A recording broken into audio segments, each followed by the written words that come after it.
Live news, खबर तो पक्की है। नमस्कार साथियों, जय हिंद। अभी हम बात करेंगे कि क्या बिहार में जिस प्रकार से राजनीतिक दलों द्वारा या कहीं सरकार द्वारा जो छात्रों अभ्यर्थियों की आवाज़ को या उनकी समस्याओं का समाधान न करके उल्टे ऐसे ऐसे लोगों की गिरफ्तारी न करके उनको बड़े बड़े पदों पर बैठाया जाता है। तो इन सब मामलों पर आपको अपडेट करा दें कि आने वाले समय में जो तीसरे फेज की बहाली है शिक्षक की TRE 3 उसके लगातार जो डेट है अनाउंसमेंट बीपीएससी ने किया है कि हम 10 जून 11 जून है 10 जून के बाद जो है उसकी संभावना है कि हम परीक्षा का जो है वो कंडक्ट कराएंगे, परीक्षा को कंडक्ट कराएंगे। यानी तीसरे फेज की बहाली की प्रक्रिया वो शुरू करना चाहते हैं साथियों। आपको याद होगा इसके पहले कि जब तीसरे फेज की बहाली में जो जांच चल रही है और लगातार गिरफ्तारी हो रही है, आपको याद है इसके पहले 270 लोगों की गिरफ्तारी हुई। तो 270 लोगों की गिरफ्तारी पर बीपीएससी चुप्पी सा दिया। अगर 270 लोग कौन हैं, उन पर क्या क्या एक संज्ञान होनी चाहिए, क्या उनको अगली बार परीक्षा में बाधित हो, जो जो नियम है कि 5 साल के लिए प्रतिबंध होना चाहिए, कौन कौन लोग हैं, इनके बारे में अभी तक बीपीएससी कुछ नहीं बोल रही है। और परीक्षा लेने की इतनी हड़बड़ी है जब जांच चल रही है और लगातार गिरफ्तारी चल रही है। पटना में आर्थिक अपराध इकाई की टीम ने लगभग 7 8 9 लोगों को गिरफ्तार किया है। उसके बाद उसके पहले 5 लोगों को गिरफ्तार किया है उज्जैन से। तो आप समझ लीजिए कि क्या, और इसके पहले की कई मामलों पर आपको याद होगा कि सिपाही भर्ती पेपर लीक कांड के जो आरोपी हैं, जो मुख्य आरोपी थे वो थे SK सिंघल, केंद्रीय पुलिस चयन पर्षद के चेयरमैन, जिनको पद से हटाया गया। और ऐसे व्यक्ति 23,500 पदों पर जो आरोप लगे हैं कि 10,000 पदों पर उन्होंने पैसे लेकर लोगों को बहाल करने का ठेका लिया था और फिर उनको ऊर्जा विभाग में सिक्योरिटी एडवाइजर बनाया गया। तो आप समझ लीजिए ऐसे ऐसे लोग अगर रहेंगे जिन पर जांच चल रही है, जिनको पद से हटाया गया, और फिर आप किसी दूसरे विभाग में जाकर उनको पद पर बैठा रहे हैं, तो क्या आपको लगता है कि बिहार में पेपर लीक बंद हो जाएगा?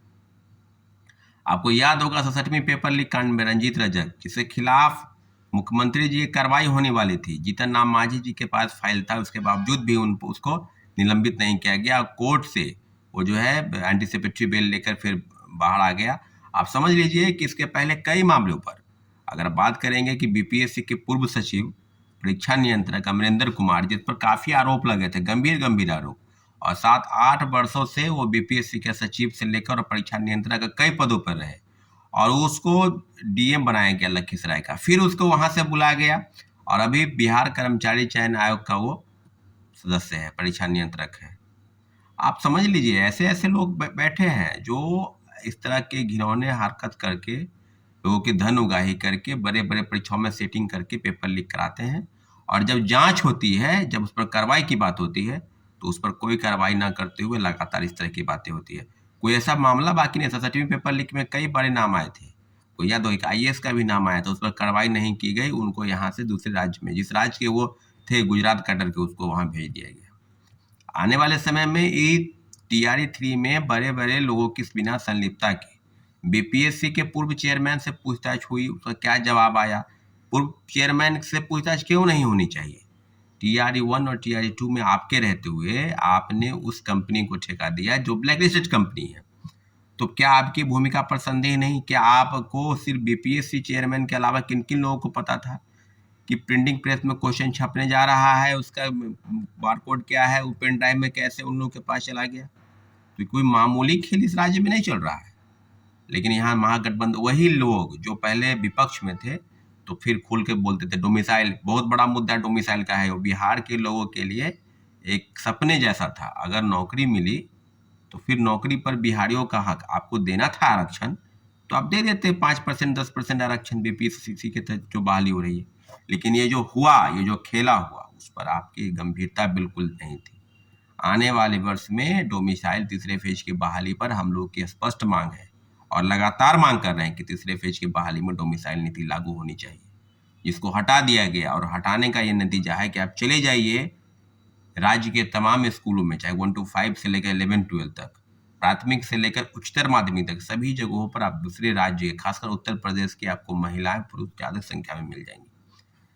इसी का बेनतीजा है कि बिहार में कई ऐसे लोग हैं जो फर्जी डोमिसाइल सर्टिफिकेट बनाकर भी बहाल हो गए। गलत प्रमाण पत्र के आधार पर लगातार कार्रवाई चल रही है। के पाठक, कभी अररिया से 10 15 लोग पकड़े जाते, कभी मुजफ्फरपुर से लोग पकड़े जाते हैं। यहाँ तक कि नियोजित शिक्षक जो सक्षमता परीक्षा देकर डॉक्यूमेंट का वेरिफिकेशन जिनका चल रहा था, वो लोग भी पकड़े जा रहे हैं। तो आप समझ लीजिए कि छठे चरण में जो माननीय उच्च न्यायालय ने स्पष्ट कहा था कि 70,000 लोगों को जो डॉक्यूमेंट का वेरिफिकेशन करना था, जिनका डॉक्यूमेंट, तो बिहार सरकार ने हलफनामा में कहा कि फोल्डर गायब हो गया है। और आपको याद होगा कि सचिवालय में एक समय में शिक्षा विभाग में फाइलें जली थी, तो शिक्षा विभाग में फाइल जल गई।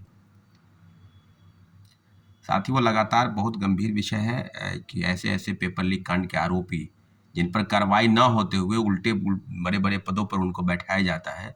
तो इस तरह की चीज़ों से बिहार सरकार और बिहार के परीक्षाओं में मुझे नहीं लगता है कि किसी प्रकार की बातें होंगी।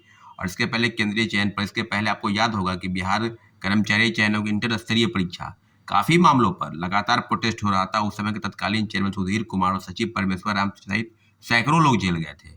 तो कार्रवाई तो खुल के होनी चाहिए ना। अगर आप कार्रवाई करने में हिचकिचाते हैं तो फिर पेपर लीक तो कहीं से रुकने वाला नहीं है। और पेपर लीक जब नहीं रुकेगा तो बड़े पैमाने पर गलत लोग पैसा देकर बहाल हो जाएंगे।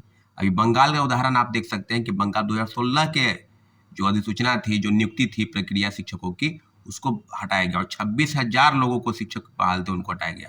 यहाँ तक कि हटाया ही नहीं गया, जो वेतन उठाए हैं उनको सूद सहित यानी इंटरेस्ट सहित उसको वापस भी करना है।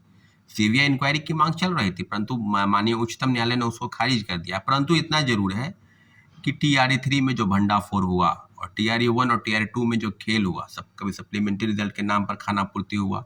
TRE 1 में वो भी सप्लीमेंट्री रिजल्ट 2773 लोगों का रिजल्ट दिया गया, TRE 2 में तो दिया भी नहीं गया। और 14,700 पदों पर माननीय उच्च न्यायालय में याचिका भी दायर कर दी गई है।